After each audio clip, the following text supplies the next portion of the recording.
What's going on, everybody? Excuse me. We're going to go ahead and get started in just a minute. Y'all forgive my cough. Something in the weather probably getting me, even though it's a little warm out. I know the fall is coming. So we're going to get ready to have our Titans.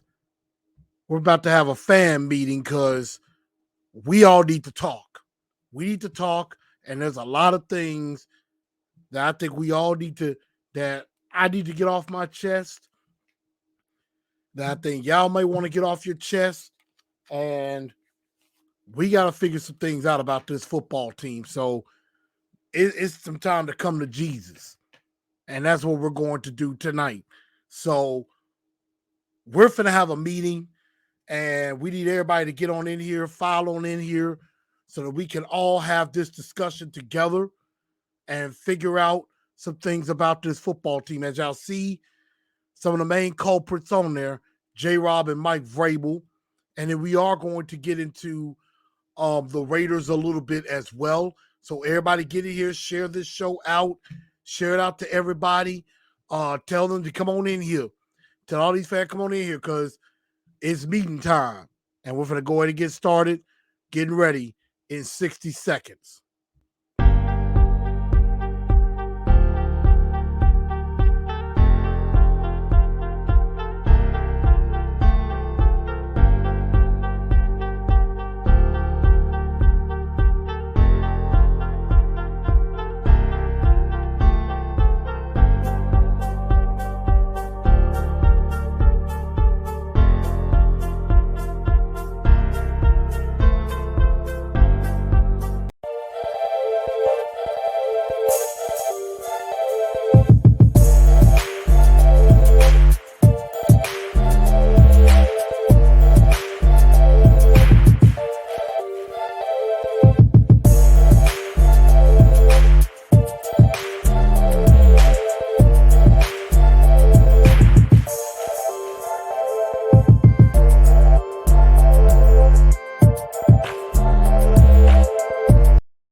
Good evening, Titan Nation. How's everybody?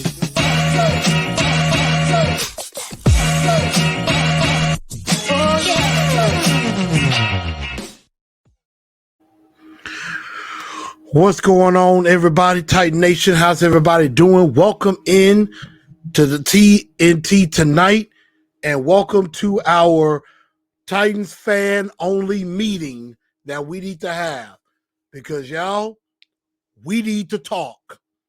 We need to talk. And we are going to have this conversation together. And we got to figure out some things for this football team. And that's exactly what we're going to do. So we're going to go ahead and first make sure y'all share this show out. Make sure y'all share it out all over on Instagram, Facebook, Twitter. You got the TNT Enforcers page on Facebook, on Instagram at Titans_N_Truth, on Twitter at TNT Blue Enforcer. Also, super chats are appreciated. I know there was one that came through. I will be acknowledging that in just a brief second. But as we get ready to get started, hopefully everybody's doing good. And we're going to bring in our special guest to join us in this meeting and help bring this meeting to order.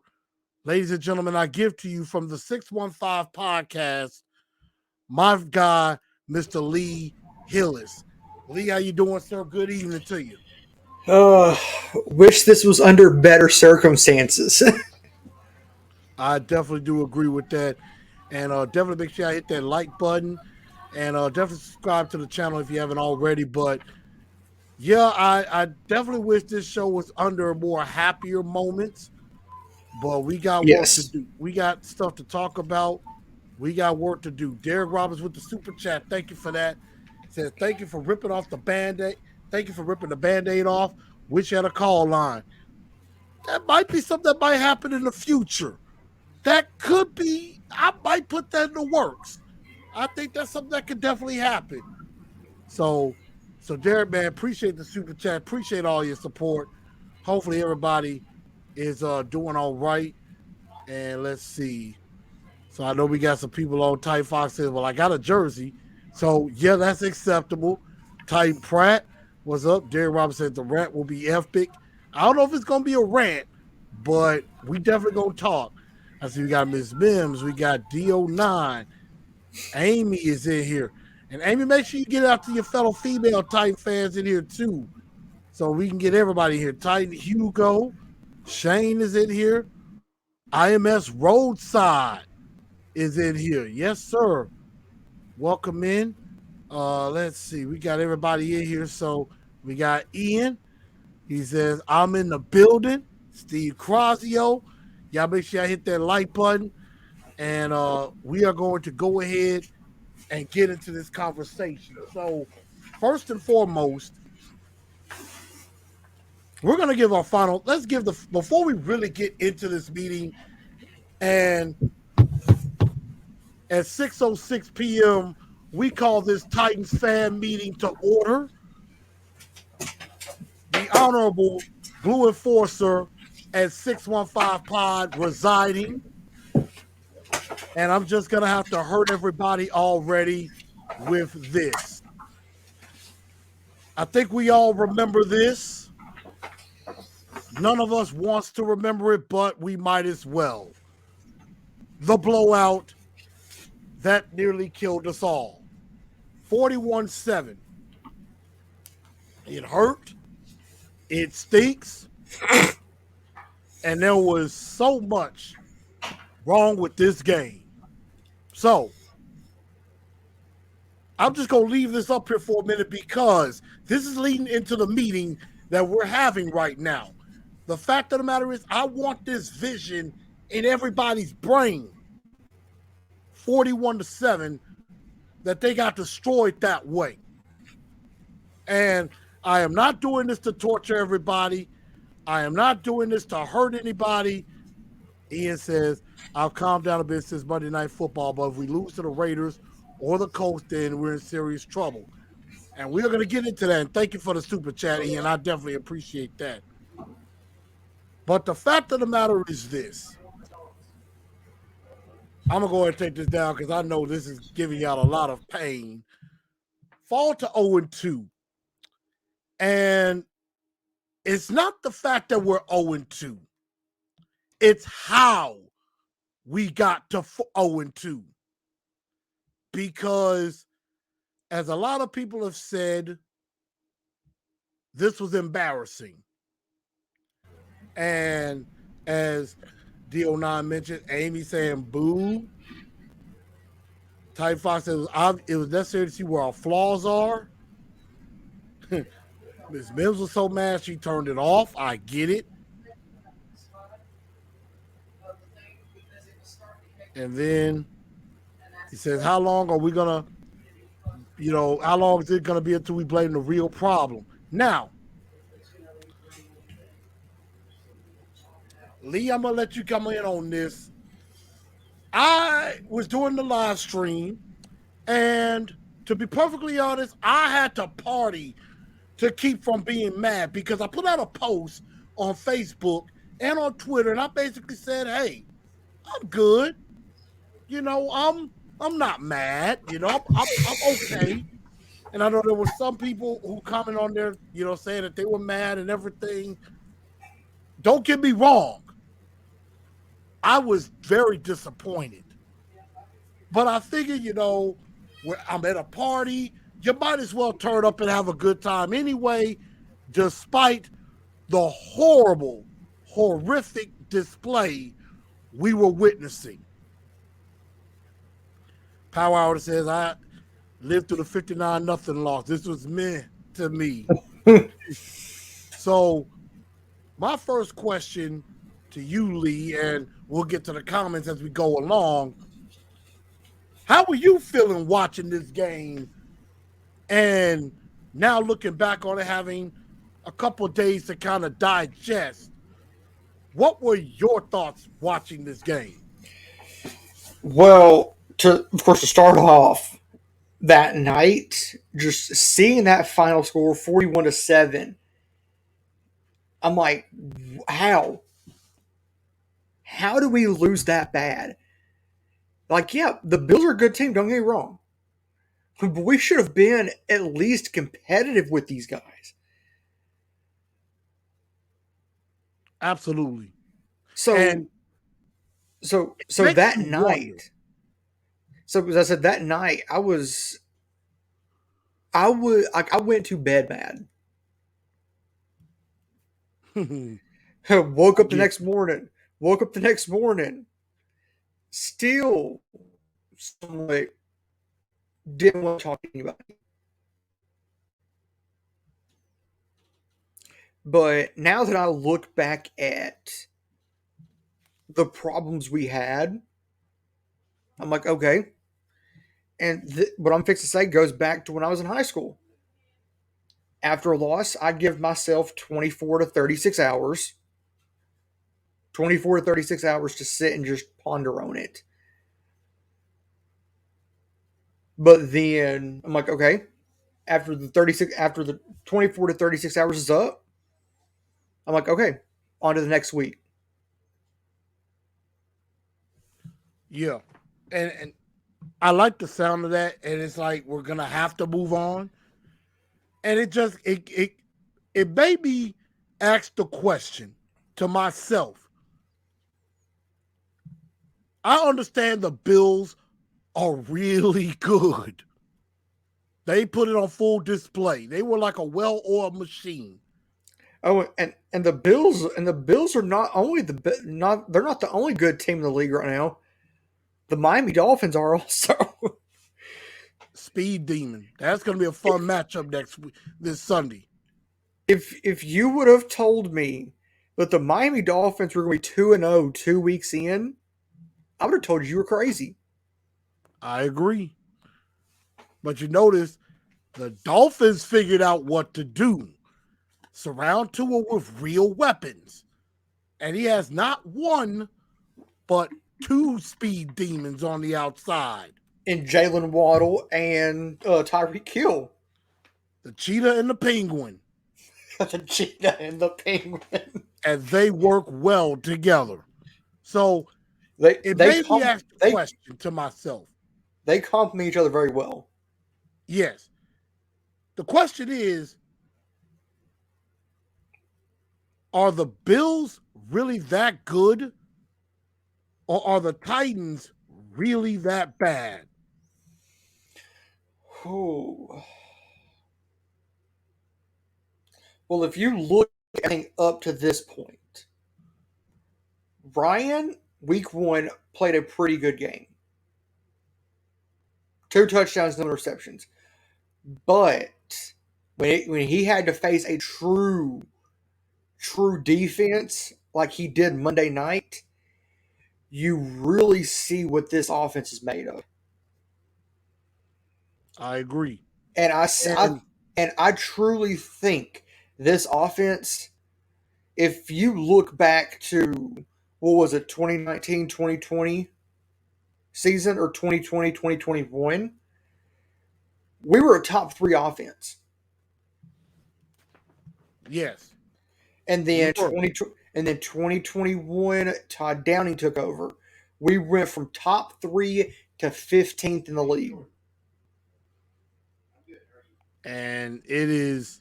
And then right now we're right around 27th in the league offensively. Yeah. And we're 32nd against the run defensively when we were number 2 in the league last year. So and that's you see the Todd Downing effect. You see the Todd Downing effect offensively. And I think it's pouring into the defense too. And as me and you talked yesterday, and we said, doesn't this have the effect of like a Terry Robisky? Does it not? It is very, very similar to that. And I'm going to get to some of y'all comments. Vrabel special beating top teams and losing against bad teams officially over. Now, we got to see if he can start beating some bad teams. We'll definitely have to see. Alex Mann says, word on the wand. Right now, they're still trying to get further evaluation.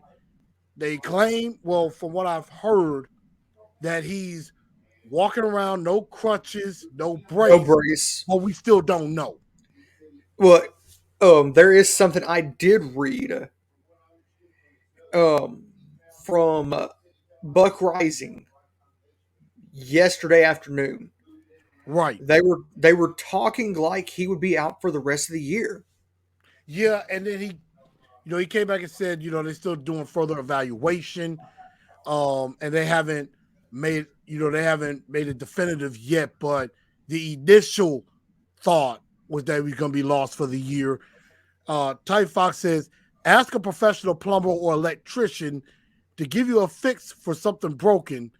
They'll tell you they need to find out what the problem is first. We did that. Well, that is going to lead into the next point that we're going to go into. I'm going to read some more comments, and that is, we got to figure out a solution to the problem. We fought 0-4. I hope we just take it that point. They will fire Todd Downing after the season, and this team will get killed in the playoffs if we do make it, from Cole Chatterton. I mean, I am sensing a lot of down in the Titans. I do think Lewan is done. Yes. And, looking healthy and actually being healthy are two different things. This man's giving you a shout out as well. And got to rip out the floorboards, dig out the rot. I agree.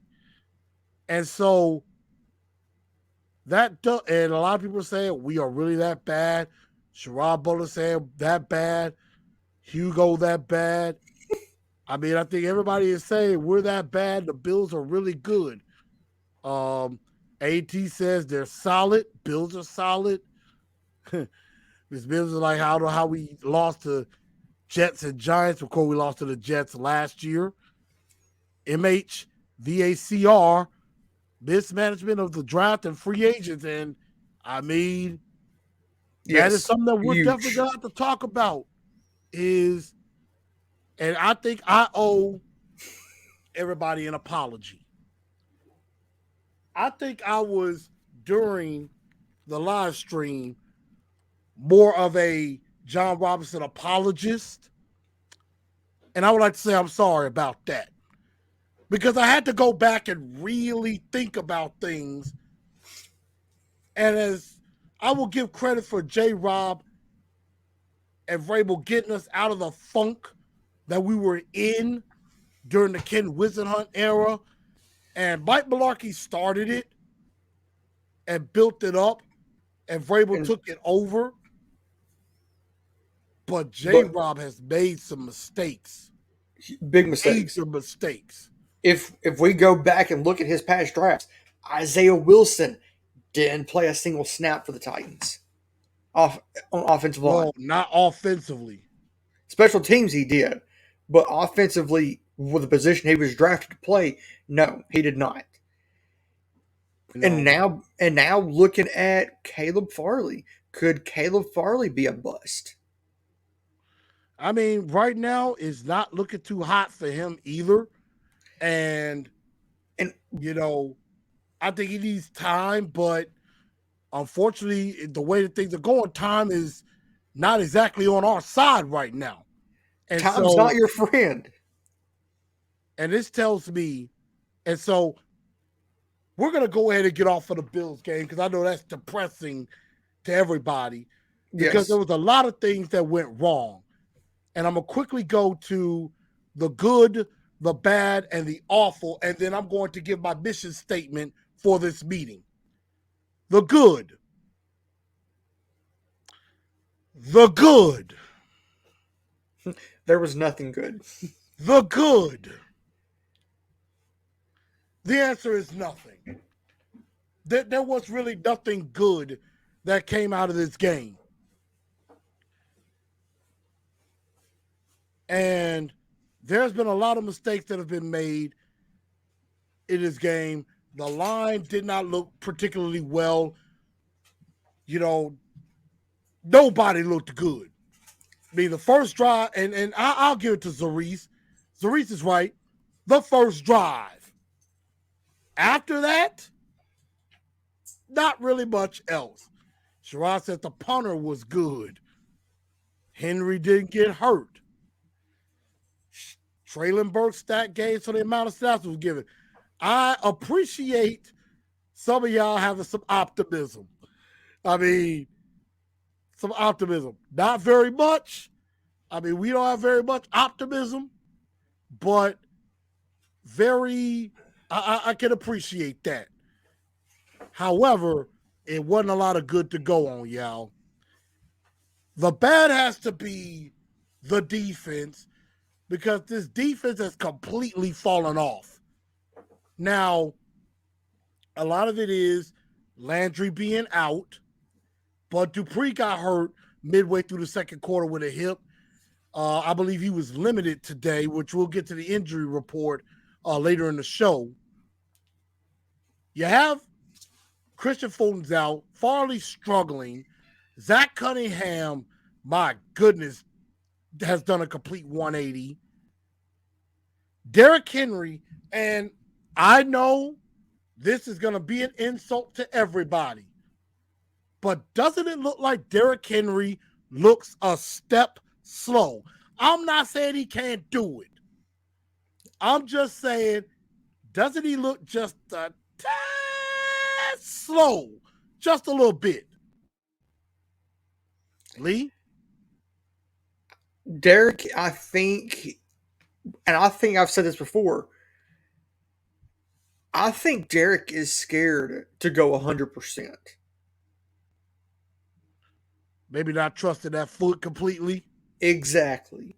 Just go back and look at that playoff game. He looks the same. He looked the same way in that playoff game that he has in weeks 1 and week 2. Yeah. Now I'm going to provide a little bit of positivity on Derrick. Derrick does tend to be a slow starter in the beginning of the year. And then he just starts. And then he just turns it on later in the year. Hopefully we have a chance to do that. And Ty Fox said, I think both drives were designed by Tim Kelly. And then Downing took over and, well, everything else went to crap. Well, that I think I can agree with the first 2 drives being designed by Tim Kelly, because Tim Kelly is a proven offensive coordinator, and he's proved what he can do in this league.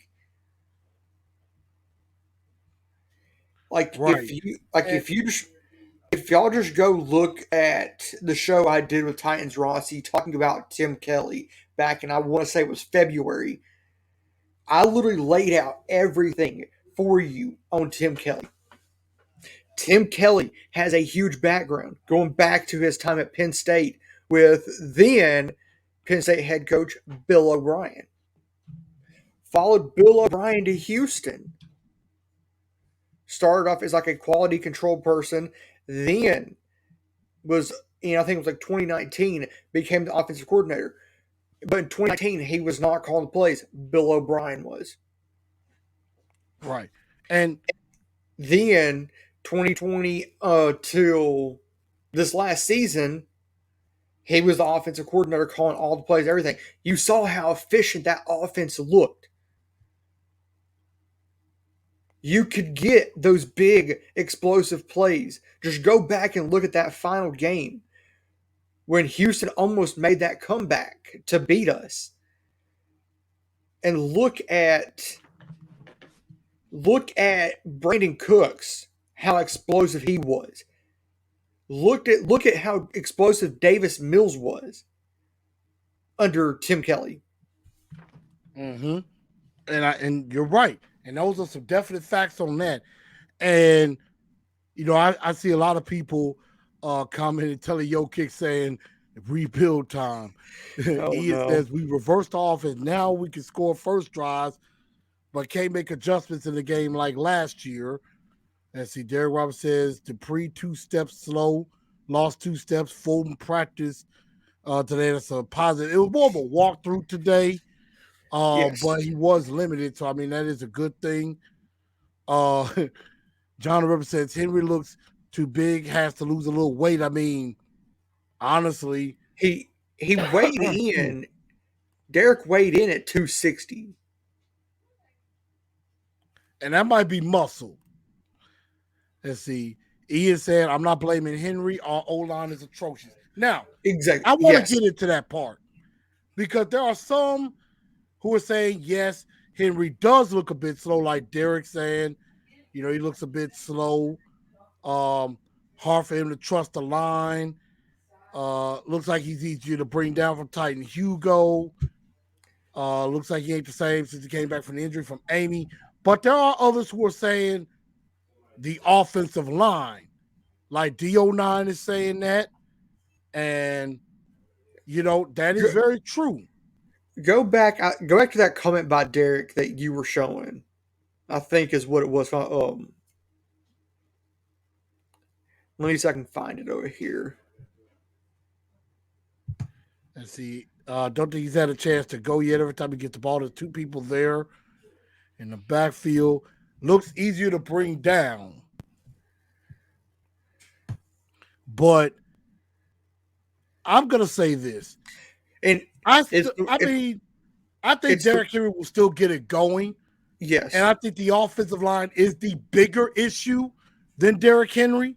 I will say that. I think Derrick Henry is the bigger issue.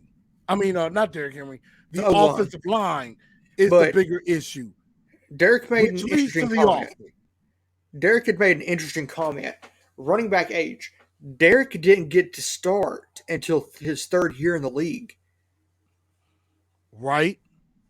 So he doesn't have the typical age on him that most running backs that come right out of the gate and start have. Because he was splitting reps like guys like Dion Lewis and DeMarco Murray. Mm-hmm. So Derek doesn't have that typical running back age on him. I agree.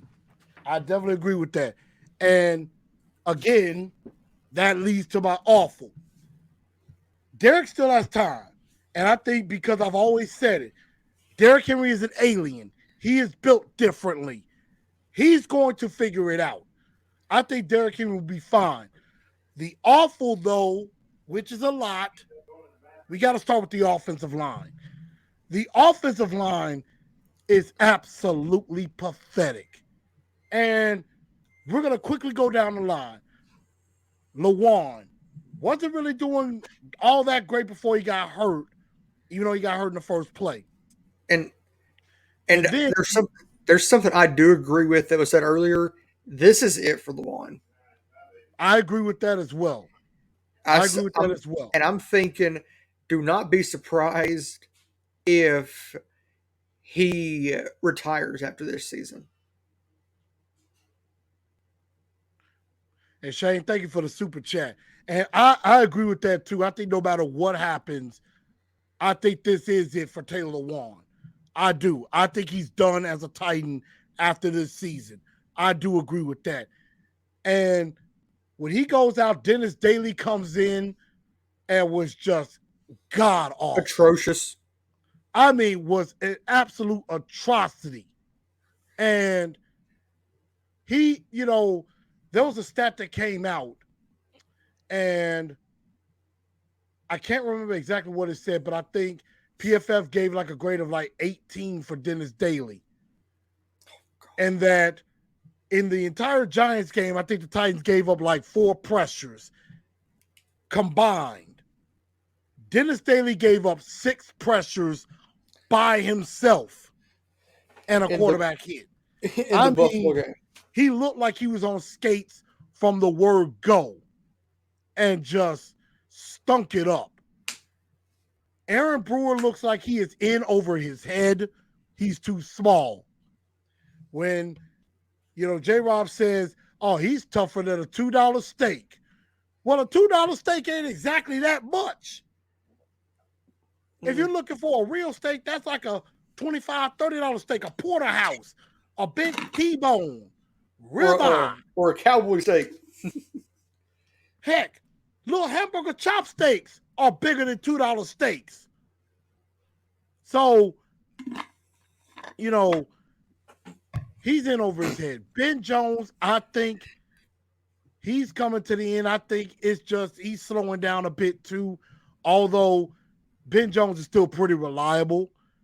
Nate Davis hasn't exactly had a good start to the season, but I still think he's a capable guard.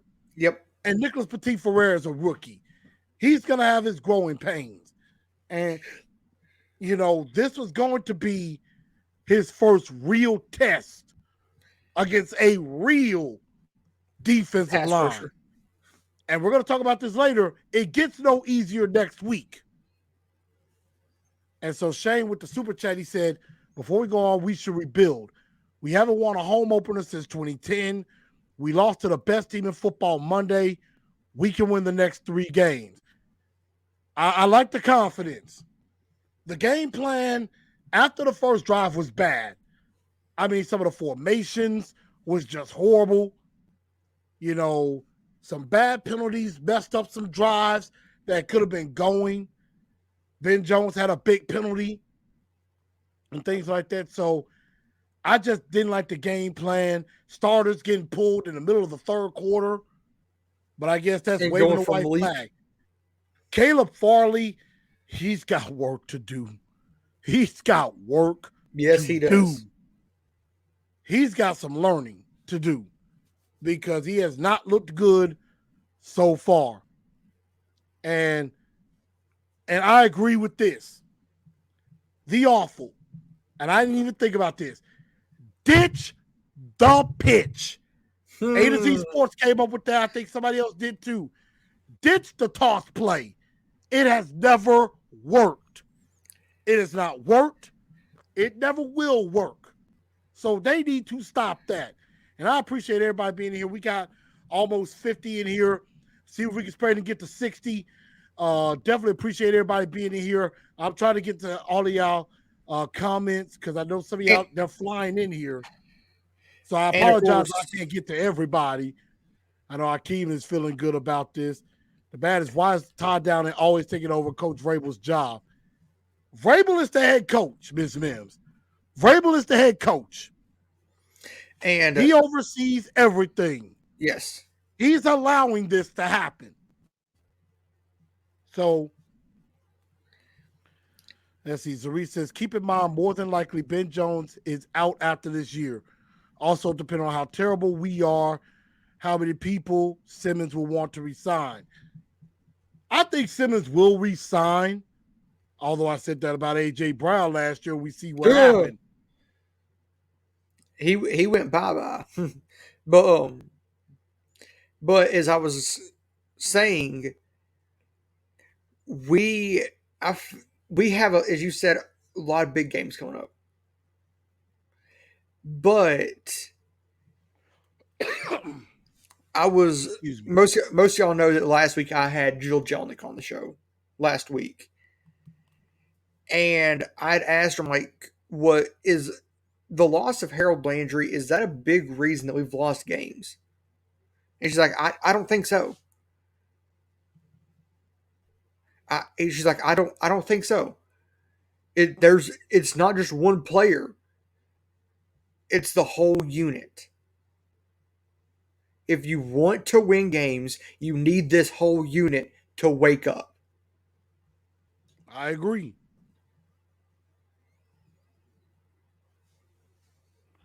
My guy Brandon here. We need to use Henry as a decoy. First drive looked good, then it goes flat. I agree. This one is funny. I like this one. MHVACR. They need to call Jack Rabbit.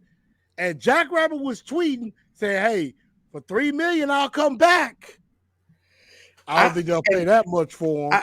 I'm going to say, I don't think that would be a bad idea because of how bad our corners look.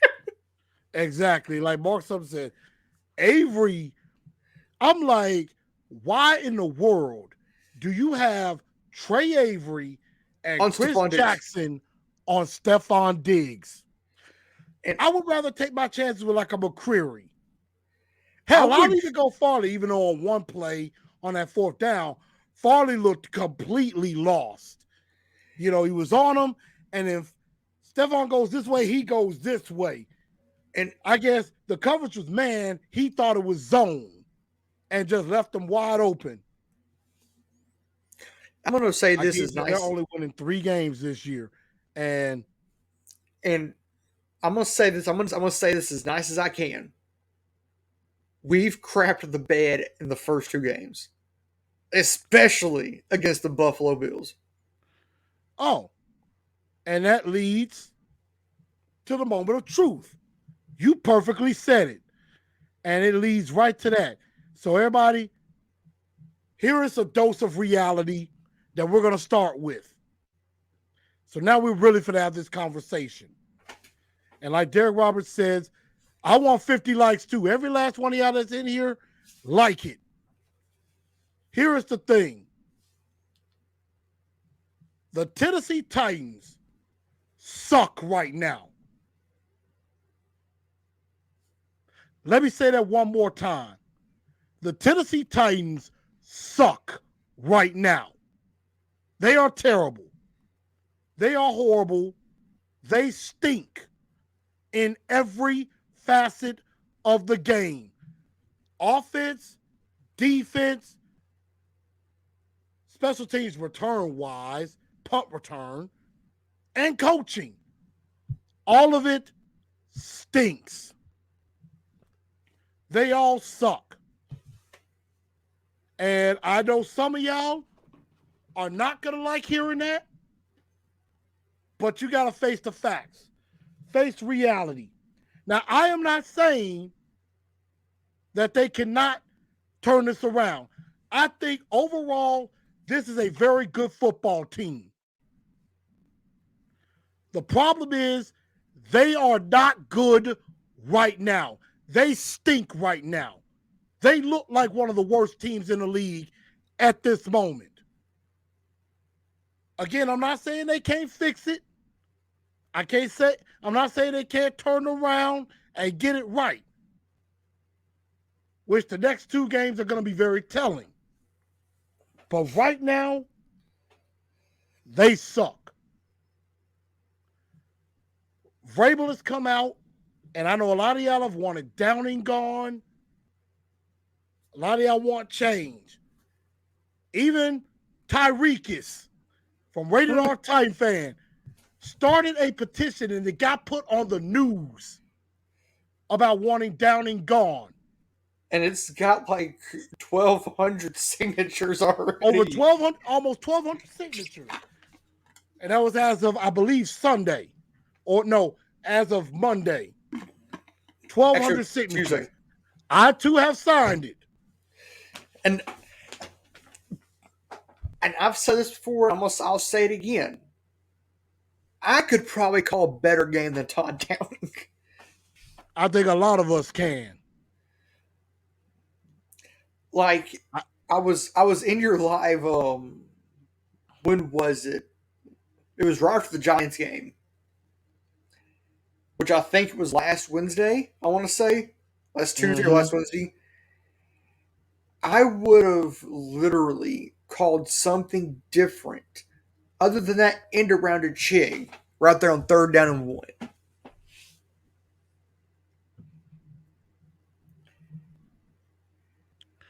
Yeah, and I definitely agree. You know, and I see now Ms. Business saying some fans have had enough with this losing streak in this league 0-2. Been a fan for 7 years. This is the first time we're losing at home back-to-back. Well, we hadn't lost back-to-back at home yet. Well, we just lost 2 in a row, and this is the first time I believe this 2014. This we is started off 0-2, and that year we finished 6-10. 2012. 2012. Thank you. I knew it was one of those. And those 2 games, the first one was the Patriots. Yeah. And Shane saying, I gotta say this. I really like Burks, McCreary, and Petit Ferrer have potential to be good. And I agree. I do like they are promising. And McCreary, I did not have him anywhere in my draft breakdowns by position. but I had his teammate. I I wasn't had even looking at corners. I I was in the DBs. I had Smoke Monday, his teammate at Auburn. Oh yeah. I really, really, really liked Smoke Monday going into this The draft. name itself sounds great. Sounds great. And so again, we suck. The problem is we all know everybody knows change needs to be made. Exactly. All the media is probably saying fire Todd Downing. We're saying fire Todd Downing. But Vrabel But and Austin of A to Z Sports brought this up. They were like, I think Zach told him, he was like, this play doesn't work or anything like that. Does Vrabel know that? and can I quote something that you sent to me? All right. This was from Monday night, right after the game. And I literally sent to you, I was like, fire Todd Downing, Shane Bowen, and Mike Vrabel. Mm-hmm. And this is all out of frustration. And you came and said, it's getting loud. Downing's got to go. But I'm scared Vrabel is too stubborn and egotistical to do it. Exactly. Took the words right out of my mouth. And that's the problem. So everybody, all of y'all want Downing out. The only problem is the main person that should do that will not. Because he's already come out and said his ego's too big. He thinks he knows everything. He thinks he knows all, and we know nothing about football or about this team. Teron, in the press conference, I believe on Tuesday, asked him the question, and I don't have this clip. He asked him about the play calling and everything because, Teron, John Glennon, they hear it from us. They hear it from the fans. They want Downing out. And Vrabel knows that. Anybody in the national media hears it from us. Yes. And let me give you some examples. Kayla Anderson, she knows it. She knows that us as Titans fans and us as small-time content creators, we want Downing out.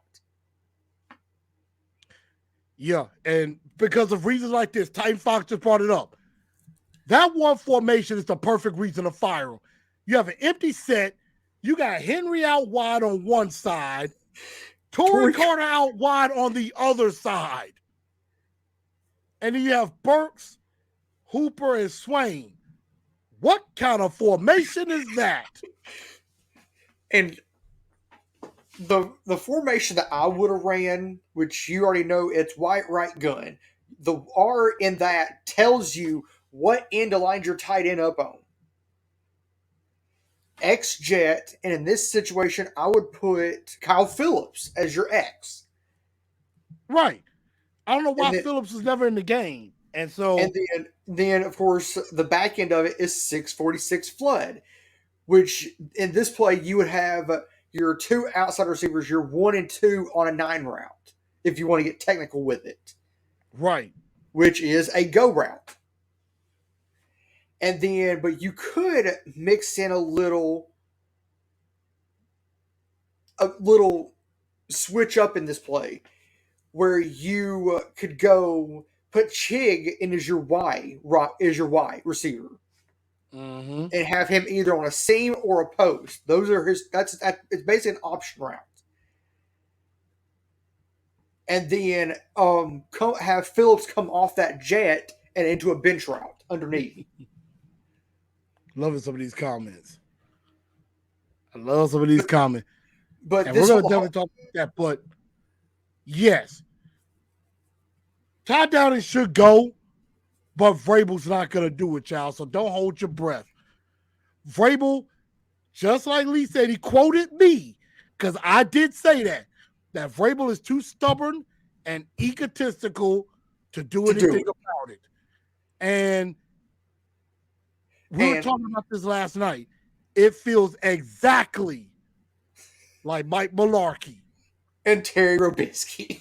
Do y'all remember that whole situation? We were all talking about how archaic and how Yep. prehistoric and how pre-World War One, World War II our offense was.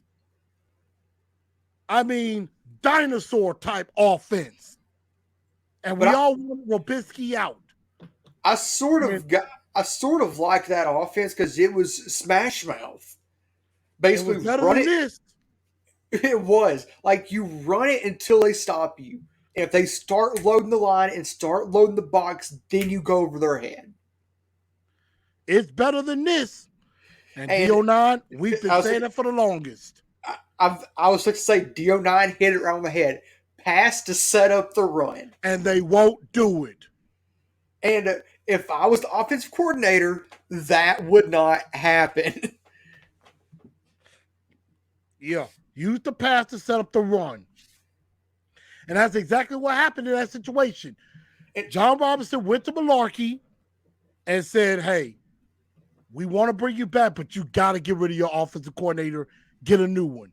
And Malarkey he said no. He went on publicly and said he was not going to make any changes. 2 days later, what happened? Bye-bye, Breaking Malarkey. news. The Tennessee Titans and Mike Malarkey have parted ways, which we know that meant Malarkey got fired. He got canned. He got canned.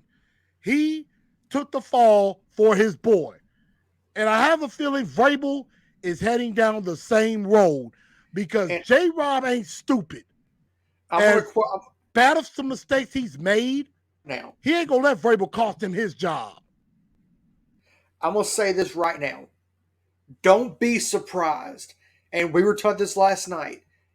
Yes, Vrabel got a 5-year extension, but don't be surprised if Vrabel's fired at the end of the year. That is a hot take. That is a hot take.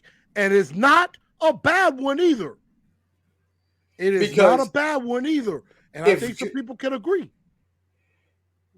If John goes to Mike and says, fire Todd, I guarantee you that Vrabel's going to tell him the same thing Malarkey did. Right. No, I will not. And I think J-Rob will be like, from now on, we're getting an offensive mind. And that's where I would come in at. Again, this is another moment of truth. The Titans suck right now at this moment. And it's because of Todd Downey. Stubborn and egotistical to make a move at this moment. We don't know how bad it's going to get. The next 2 games are against the Raiders and the Colts. The question is, Colts have a good defense. And the Raiders have a good offense and a good defensive line. So how bad does it have to get? If you lose those 2 games, I might be looking at draft picks. I've told someone before, if Ryan is struggling going into the bye week, you have to make a change. Now that I agree. The bye week does come early. And I've said it and I'll say it again. And you've said it also. I don't think that Malik's ready. He's not. He's not ready yet. But was he battle tested Monday night? Yes, he was. He got some time in there. And that will actually help him. So going on with this meeting. And like I said, I'm going to get to y'all comments as much as I can. I try to show them so I acknowledge them. Ian says, if Vrabel's gone, J-Rob got to go too. True. Actually, I mentioned this to you last night when we were talking. Since J-Rob's been here, heading into this year, we've had 6 straight winning seasons. But has J-Rob made some very questionable choices? Absolutely. No doubt. Like trading A.J. Brown. What did I say? How bad is this biting us in the rear end right now? Zach Bingham of A to Z Sports brought that up. He was listening to Colin Cowherd and was talking about A.J. Brown. A.J. Brown has 15 catches, like 260 yards. He has more catches and yards than all of our receiving corps combined. And if this trade has affected 2 football teams. It's good for Philly. It's made the Eagles better. It's made the Eagles better. And we got really nothing for him. But let's just look at his stats in the first 2 games. 10 catches, 155 yards. Yep. At Detroit. And then last weekend against Minnesota, 5 for 69. Which may not look like great on paper, but they're getting the ball to him. That's something that Tannehill never did. That's why he did not want to be here. He wasn't getting his touches. What have I always said? Throw the man the damn ball. It is not difficult. It is not difficult. So I really do think there is some coaching malpractice going on. And I'm going to say this. If I was the Titans head coach going into next season, here's what my staff would look like. I would definitely have to hire a veteran defense coordinator, and that person would have to be Jim Schwartz. And he's on staff. I would keep Jim Schwartz around because him as a defense coordinator, he knows how to get after quarterbacks. And he may not be quick to want to leave. And just look at his stops. Philadelphia won a Super Bowl, but they know how to get after the quarterback. I would definitely keep Coach O'Hara around. Your quarterback's coach. Look at how good these quarterbacks have been under Pat O'Hara. Ryan's made questionable throws. But the first big move I'd make, that offensive line coach would not be there under me if I was there. I can see Keith Carter and the special team coach Craig Ackerman gone. And actually, Brandon, I would keep Ackerman. Why would you do that? Look at what he's done with his special teams. Before he got here, we looked atrocious. And in a way, we still kind of do. We have the kicking problem. Although Bullock did miss the kick. But Randy wouldn't be there under me. Right. I would probably go Shudak or bring in Blankenship, as we were talking about yesterday. And we were talking about that. And Brandon, you're right. These are some of the mistakes that were made. The offensive line has not been the same since Jack Conklin's gone. Has not been the same. Now, me and Brandon was talking about this at the watch party. Excuse me. Corey Davis, I was kind of okay with letting go. I mean, just not enough production. Jonnu was a big mistake. They should have kept him. Because since Jonnu, we've not had a true number 1 tight end until Austin Hooper. And Austin Hooper. I kind of hate they let Jayon go, but Jayon couldn't stay healthy. And of course, look, Evans, he's had 31 tackles in 2 games. Yeah. That's the production we're missing at inside linebacker.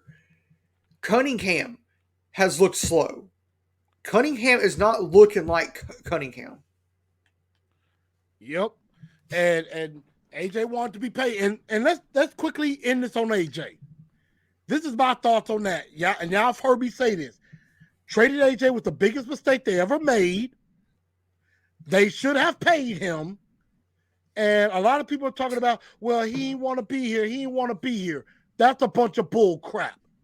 He did want to be there, but the Titans lowballed him. They tried to offer him $16 million and incentives to maybe get up to 20. And I had TD on the show. We were talking about wide receivers before the draft. And I asked TD, I put the suggestion out. I said 5 years, about 110 million. That's about 23 million a year. And I asked him, I said, is that a fair deal? And TD even said to himself, he's like, I think that's a pretty fair deal. But I also prefaced it and said, the most important thing, and he does say this a lot, look at the guaranteed money, Exactly. which would have been about 60 to 70 million. Which that's too high. No, it's not. Not for AJ. You do everything you can to hold on to him. Sorry. Hey, at least I'll die on the hill for that. At least it's not Deshaun Watson. Right. 100% guaranteed. Yep. And he's out for pretty much the whole year. 11 games, yeah. And of course, Lamar, he's won a big contract, 100% guaranteed. That's it. Like I think Baltimore offered him like a $250-something million contract. And Lamar turned it down. That's going to be the biggest mistake of his life. Because he will not get more. He won't find another offer like that. I can hear you on that. Derek Conklin, mainly was because he did have some injury issues. But he was a solid right tackle. He was very solid. Like, I mean, you never punts do look bad for Ackerman, and Kyle Phillips has muffed 2 punts in 2 weeks. So I'm trying to get through the comment because I know there's a lot of comments here. Brandon said never liked Cunningham. But there was one play calling. That's the question. What do we think is wrong besides the play calling, which is pretty obvious? And the one thing that I find wrong with this offense, and Vrabel said it today, execution. You have to execute everything you do. Right. And offensively, we're not executing. I agree. And running football team, every team knows what we are, knows how to stop. D09 is right. Jacqueline says, let's see if AJ will be missing any games with the Eagles as he did with us. Now, that is a good point. That's going to really determine some things. I'm going to say, I'm going to make another hot take. By week 8, AJ's going to be on IR.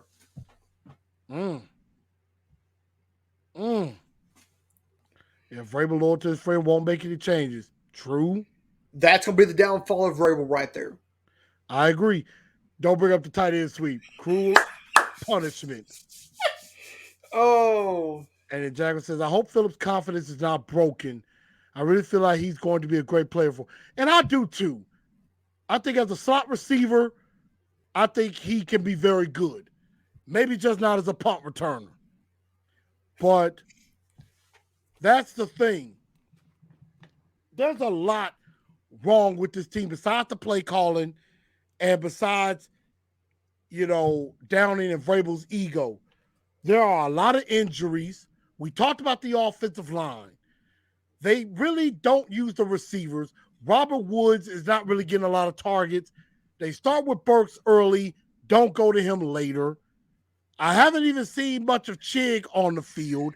They refuse to go to Austin Hooper. And I've said this, I think, I'm not sure if it's in your comments. For some reason, Mike Vrabel and this offensive coaching staff is highly infatuated with Jeff Swain. Yes. I mentioned that, I believe, after the first game. They are in love with Jeff Swain, and I have no idea why. I'm just trying to look this up about how many times they went to Jeff Swain in 2 games. Mm-hmm. So, against the Giants, he had like 5 targets. He had 3 catches, 19 yards. I think it was on 5 targets. And then let's go to Monday night, which was a crapshoot big time. Yep. And he didn't have any receptions Monday night. And here's the thing: the reason why they love Jeff Sway, because like Vrabel always does, he loves good blockers. Only problem is to reset it too. He didn't do so well blocking in the last game. Nope. Did not do too well. So there's a lot wrong. Zach Cunningham not doing too well as well. There is a lot that has to change with the injuries everywhere. So, I mean, Damon Beverly said it best. They need to ditch the pitch play. yes, ditch the pitch, ditch the pitch, ditch the pitch. So when I shared this show out, when I shared this show out last night, I tagged Todd Downing in this. Yeah. When I shared this show out. So we're really not going to go into the star of the week or the dunce of the day, because really there is no star. Everybody was a dunce. So we're going to skip that right there. But we're going to get into this Raiders game. And, of course, all of y'all pick my brain. Put your questions out to everybody. And I appreciate everybody being in here in this meeting. I'm showing y'all comments out because, believe me when I tell you, Brandon says we can still win the division. Only team that has won is Jacksonville. Can 8-9 win the division?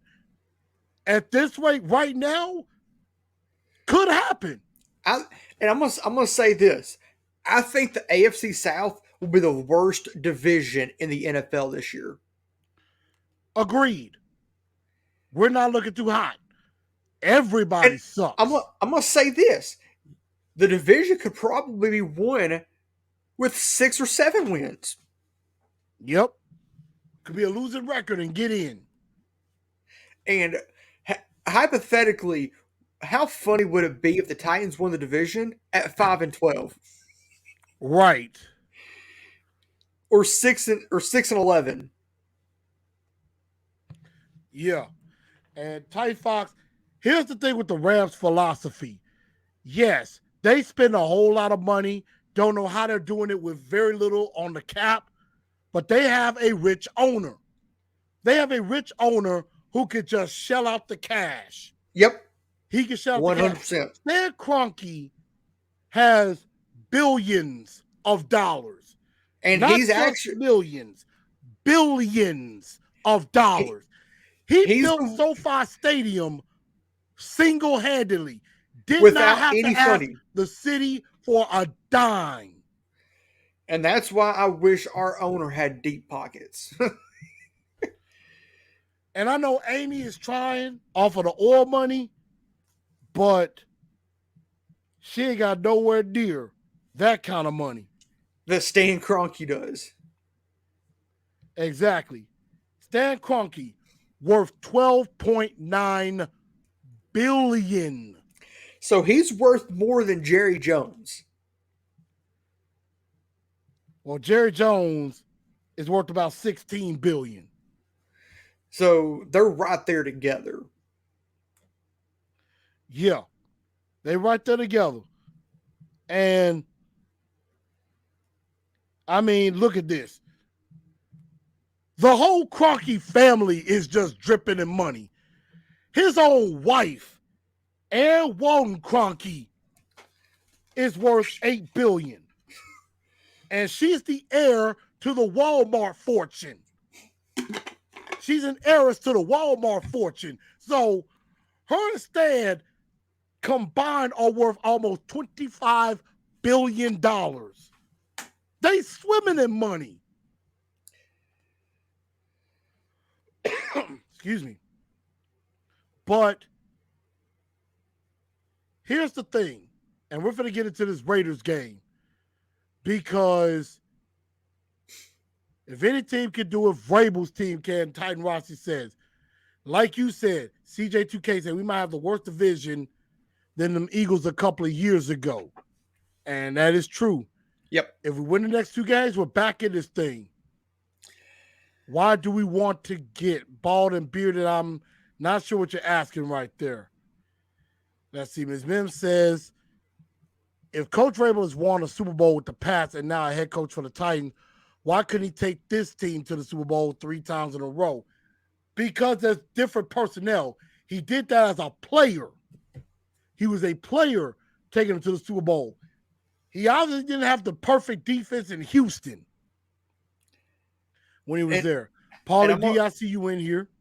And I'm going to mention this about Miss Mims, the comment she just had, that you just had up. Vrabel, this the Pitts chant. Vrabel, as we were saying earlier, he's got too big of an ego. Yeah. His ego is what's keeping the Titans from. I agree.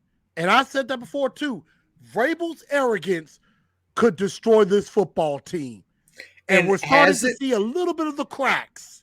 And it's as you said, it's slowly happening, and you're seeing those cracks come through. Yeah, I agree. Let's see. I think we all still feel that Bengals lost still. Some people say get over it. I don't know. How about no? It's still not over. I think if our offensive line does good, we'll be fine against the Raiders. And you know what? On that note, let's get into the Raiders. And we hope that Fulton does play. He did practice limited. The Raiders, I was watching them against the Cardinals, even though the Cardinals came back and won. The Raiders offensively have weapons. They got a good running back in Josh Jacobs. They got Darren Waller, who is one of the best tight ends in the league. Mm-hmm. They got Mac Hollins, who they started to use from North Carolina, who has come out pretty good. Hunter Renfrow, who we all seen him torch Alabama in the past. And they got somebody else on offense. I can't put my finger on it. I know his name. He was wearing green and yellow before. What was his name? I forgot that guy's name. He's supposed to be really good. Devontae Adams. How could I forget that? So this defense has their work cut out for them yet again. They got weapons to cover. And on the other side of the ball, you know, you got Jonathan Abram, who's a decent safety. But their main juice on their defense is up front. Because me and Lee was talking about this. Look at what they have up front. Now, the defensive tackles, I really don't know much about them, but their power comes from their edge. Even though Cleveland Farrell isn't playing much, and honestly, I would call the Raiders about him. We could use some edge help. And then you got on one side, who do we have, Lee? Chandler Jones. And what did he do last year to the Titans? He murdered Taylor Lewan. He most certainly did. He left Taylor Lewan in the mud. 5 sacks in one game. And then across from him on the other side, Mad Max Crosby. Mad Max from Beyond the Thunderdome. And I will tell everybody right now, I love my type, but I am a huge Mad Max fan. I am a huge fan of Max Crosby. And that dude has a motor that does not stop. And I mentioned this to you yesterday. If and when his contract comes up, which he just, as you said yesterday, re-signed a 4-year deal with the Raiders. How funny would it be if he ended up in Nashville? That would be cool, but yeah, It he would. just resigned, so he ain't going anywhere anytime soon. And trust me, I wouldn't want to trade him either. So for our offensive line, good luck blocking those two. See, Zarice says Titans with adequate play calling is better than Las Vegas. Yes. Problem is they got Josh McDaniels as head coach. He's known to be a decent offensive play caller, but sometimes he does get in his own way. Jack says, how long is Elijah Molden out? He's at least out the next 2 games. He's still on the So short-term IR. he could come back. PUP. Yeah. Yeah. So he's still out the next 2 games. He could come back against the Washington Commanders. Right. Let's see. Remember, Vrabel learned from Belichick. He's loyal to his people. They can leave and come back. Vrabel will not get rid of who he brought in. That's the problem. So I've got some of their defensive players right here, outside of Chandler Jones and Max Crosby. Mm-hmm. Nate Hobbs at corner, who I've never heard that name before. Yeah. They have Cleveland Farrell, who you had mentioned out of Clemson. Yep. And Tayshawn Bowers, who played for Minnesota. Mm-hmm. And also, you got Trevor Morey, the safety out of TCU, but he is questionable right now. Oh, and not to mention, at linebacker, Denzel Perryman. And of course, formerly Jayon Brown. Yes. Fulton better be on Adams or we're in trouble for the 3rd week. Hope he gets healthy fast. Well, we're going to find out.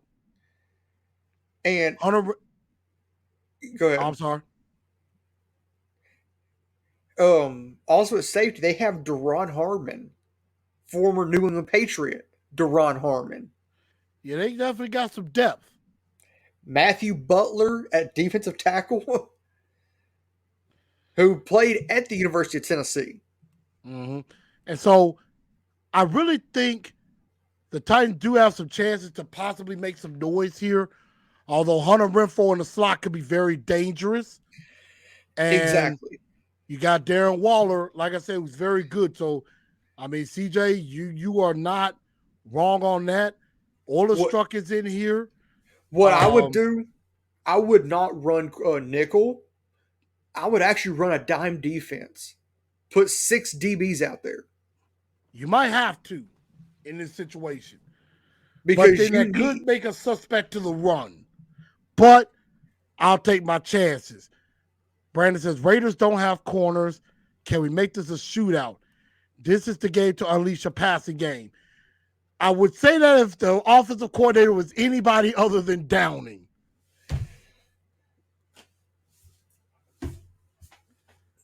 If it was anybody other than Downing, I would say yes.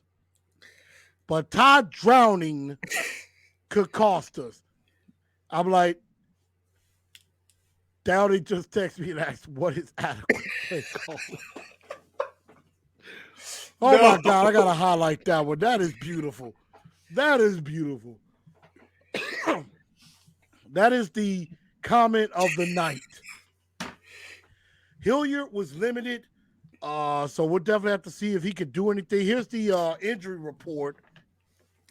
You know, you have Phillips, Joe Jones, Dontrell Hilliard, Christian Fulton, Traylon Burks, and Danico Autry were limited, and Ola Adeniyi limited as well. Taylor Wan, Jamarco Jones, Bud Dupree, and Ugo Amadi did not practice today, and they were in the bubble, so they did a walkthrough. And of course, Amadi is the product of Overton High School. Yes, a local kid. Just like Theo Jackson. Who right now I believe is not on a team right now. I think he's practice squad. Yeah, he might be. But again, I appreciate everybody tuning in. We got 50 in here. Definitely. So everybody keep watching, everybody keep liking and commenting. We're gonna do everything. We're gonna get to everybody. Yes, they do have Jay on. So I have my 4 points to victory, which really I have 2 more extra points as well. So we're gonna have in the Blue Enforcer 4 points to victory.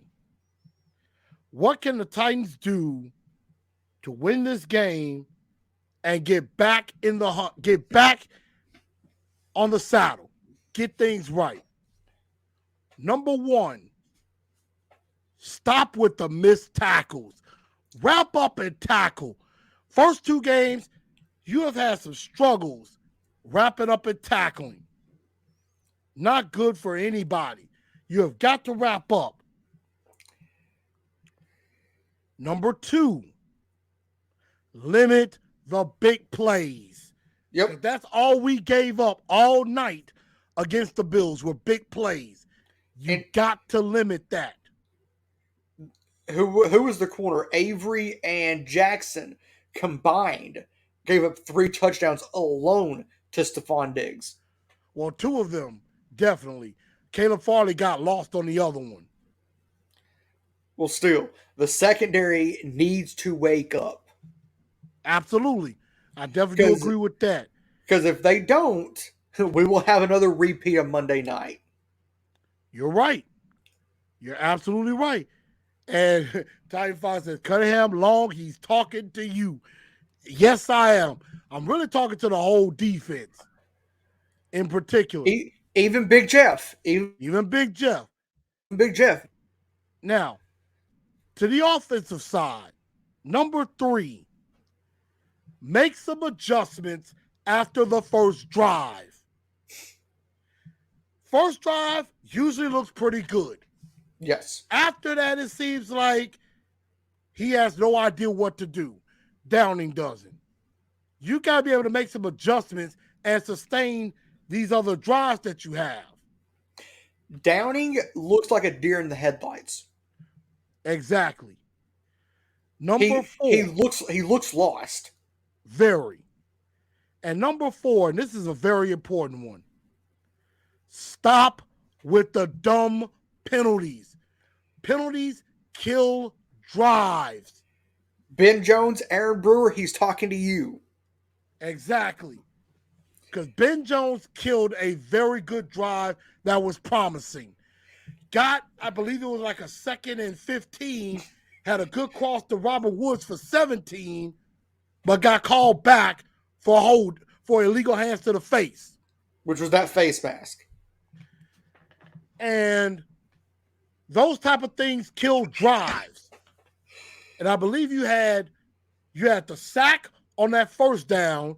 Yes. You make up for it with that play and then have the penalty, and it's a snowball effect. And Derek Roberts said something funny. Can we teach Vrabel how to use timeouts? That would be a good idea. And of course, I stole Titans Fox's line. I'm sorry I did that. I was thinking that when he said, stop with the dumb penalties.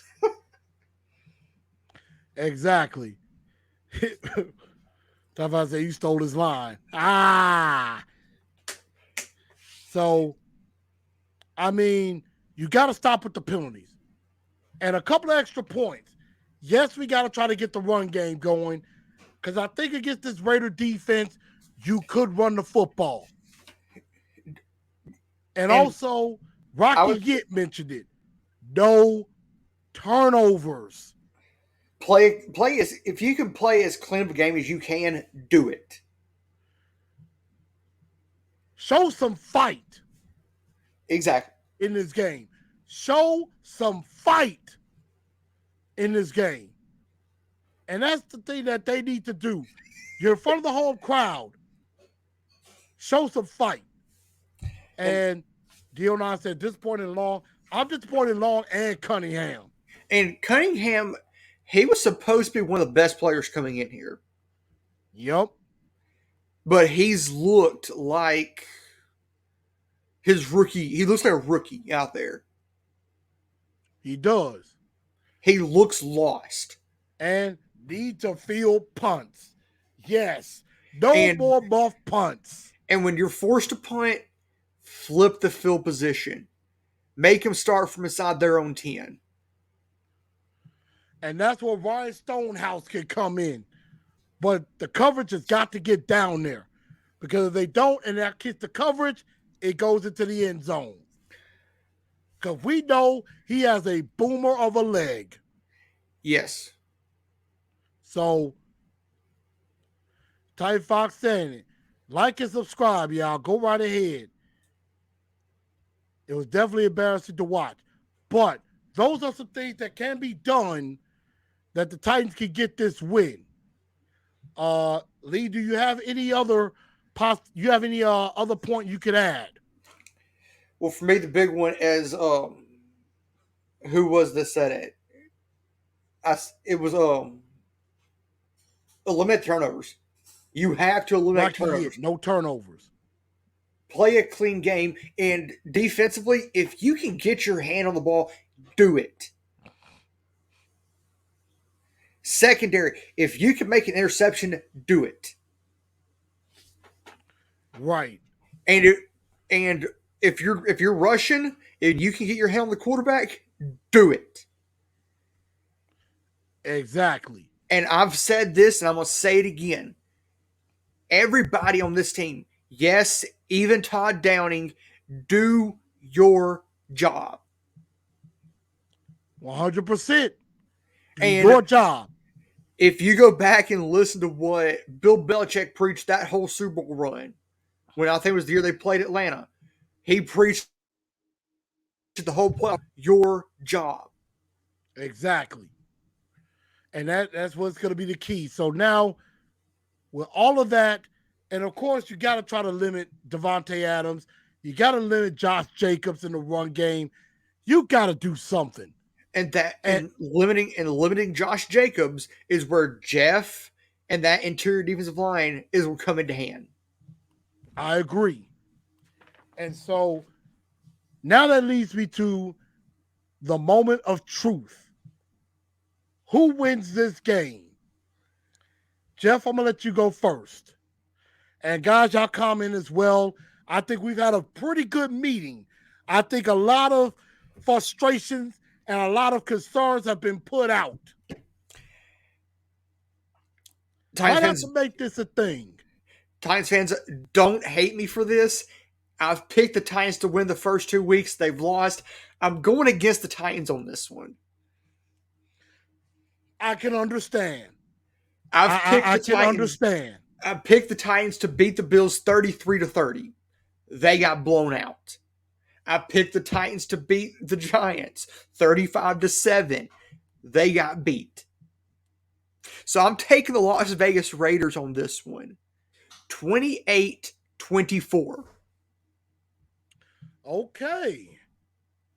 I could definitely see that. And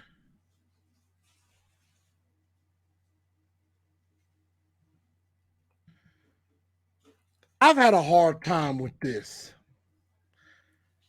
I've had a very, very hard time with this because I did not know which way I was going to go. I mean, my faith in the Titans is extremely shaken. And sometimes you really should go with your head than with your heart. In my head, something tells me the Raiders are going to win this game. But something just tells me that maybe I need to have a little bit of faith. Maybe this loss wakes them up a bit. And as not confident as I am in this,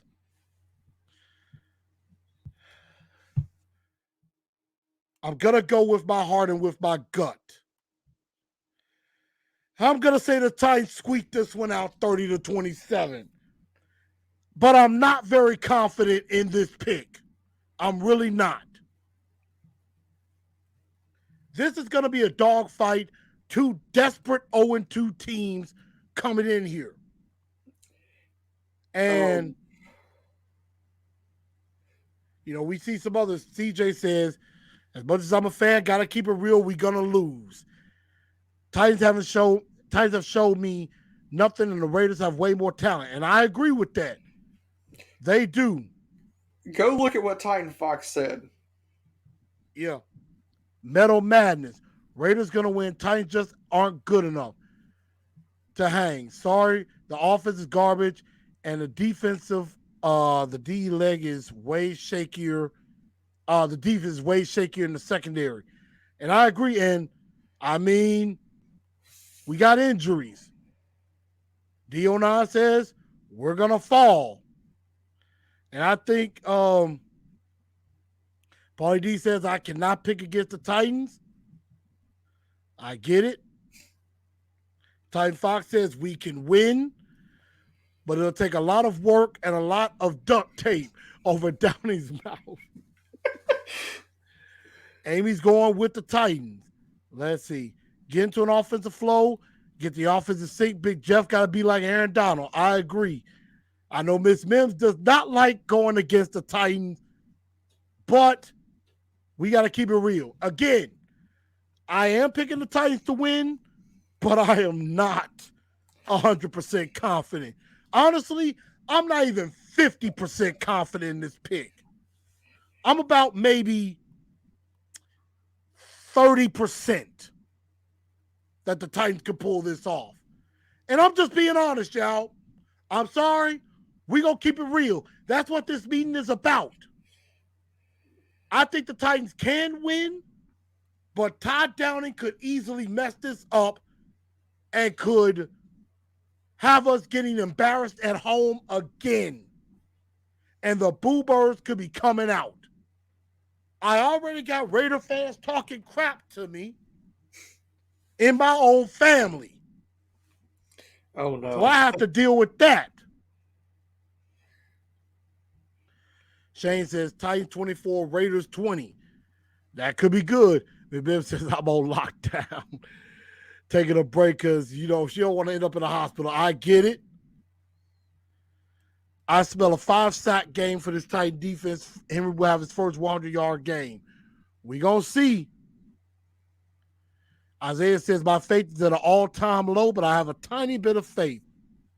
At this point, we hope it's just an entertaining game, close game. Yeah, I don't know if we can keep up in a shootout. That's true. So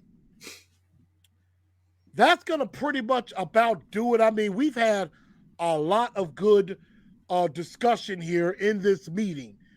And so I want y'all to let me know, did we have a good meeting tonight? I think we had a pretty productive meeting. I think we got a lot of things off our chest. I think we got a lot of things aired out. Now it's up to the Titans to figure out a way to fix it.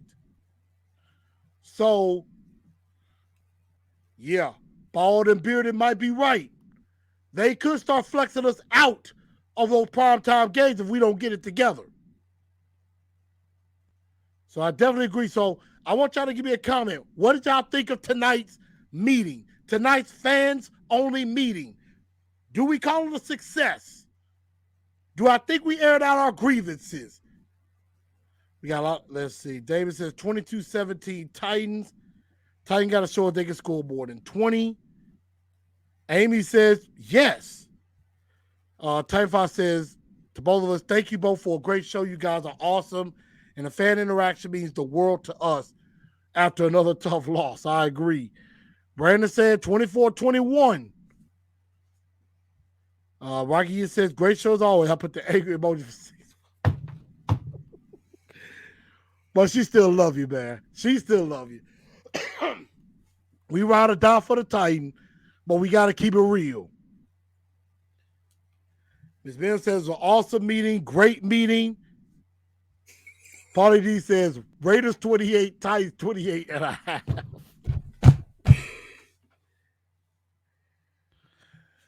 See, Typhon said meeting was positive despite tough time. We're only 2 down.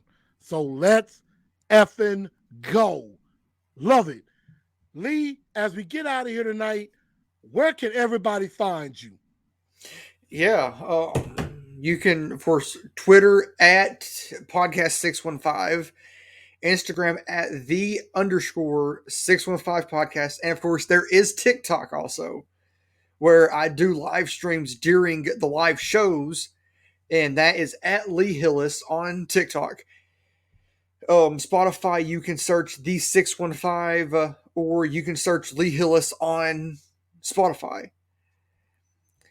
And of course, there is a group or a fan page on Facebook, the 615 podcast. All right. There it is. Don't get to tell Key. I drowned in some alcohol, but I couldn't pass. Brandon, I understand. I understand, my brother. Need more meetings like this. I'm riding with my boys, Herman Burns. I have the confidence they'll get it turned around. Titans over Raiders 20-17. Tighten up, we got this. So I think everybody's saying it's a pretty positive meeting. And I thank you, Lee, for coming on to this show tonight and everything. And also remember, y'all, going next week, in about 2 weeks, we're gonna have ladies' night, and we're gonna have some breast cancer. We're gonna have some cancer survivors on the show who are gonna be discussing their journey, discussing their road to recovery and their road to remission. And so I definitely have a very good friend of mine. Her name is Miss Kelly Wade Christian, who is one of my close friends from high school. She is a breast cancer survivor. Even though she is a Packers fan, she is a friend of the show. So she will be coming on to talk about her journey as far as to remission. And I am working on possibly getting a pretty big special guest. I'm going to see if I can pull off the impossible. I'm going to try my best to do that. So, and of course, there's a lot of big things coming on my end. Yes, it is. We're working on, maybe within the next couple of weeks, locking down Caroline Fenton from 102.5 The Game. Yeah, she's a friend of the show. Of course, Chris Harris from WSMV Channel 4 there in Nashville will be on November 16th. And that is an afternoon show at 12 noon, 11 a.m. Central on November 16th. And then for the 2-year anniversary of the 615, we are doing 4 shows in 1 week. Not all the details are ironed out yet, but December 6th is Ladies' Night. All right. And of course, Caroline Fenton is already signed on for that show. So, of course, everybody, as I said, the socials, just keep an eye out for more updates on those shows as they come, and for any show that comes out later on throughout the year. All right. And I'm going to go ahead and put this out. I am trying to pull off the dream of a lifetime. I am trying to see if I could get the one and only Miss Robin Roberts from Good Morning America. I'm going to try to see if I can pull off this miracle. I am tweeting her right now. I'm going to try to see if she'll get to me and see if something could work out. So I'm trying to see if I can pull a miracle here, but we're definitely going to be celebrating cancer survivors for Ladies' Night, and we're going to be talking about that a lot that month. So, Lee, You the man. I thank you. I'm glad everybody thought this was a success. And of course, King Isaac actually made a very good point. Yes. Why Ty A got his kicked out of the building. Agreed. And he said, and credit to Paulie D, he said, it's very hard to do a show where your team is 0-2, but you knocked it out of the park. Well, I appreciate that. But everybody, and I do not know who the ref is for Sunday's game. I don't think they've announced that yet. They'll probably announce it probably either tomorrow or Friday. Yeah, that's what I'm thinking too. So everybody, again, make sure y'all share this show out again. This will also be on Spotify, iHeartRadio, Apple Podcasts, and Google Podcasts. Probably tonight or by the very latest tomorrow morning. Chris Frazier, if you missed any parts. Chris Frazier just said they have. They released the referee. Yeah, but I haven't seen anything.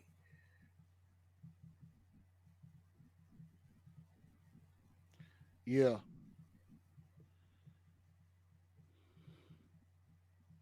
So, everybody, I think that's going to just about do it. I want to thank everybody. I want to thank Lee for coming on the show. Thank y'all for tuning in to TNT tonight. Thank y'all for attending this meeting. I've got the head referee is Brad Rogers. Brad Rogers, so no booger. That's a good thing. Jerome Chris Frazier just added out too. The booger, okay, got the Bengals and Jets. Oh wow, the Bengals are screwed. And for Sunday Night Football is Sean Hockley. So yeah, Titans got Brad Rogers for week 3. Right. So thank God we don't have booger. And yes, Titan Files, we try to keep it as professional as possible, although it can get a little raw from time to time. So everybody, thank y'all for tuning into the show. Thank y'all for sticking with us. We've had a lot of interaction. I've had fun with all of y'all. Everybody have a good night. And let's just, if nothing else, we tighten up because that's all we know how to do. Good night, y'all.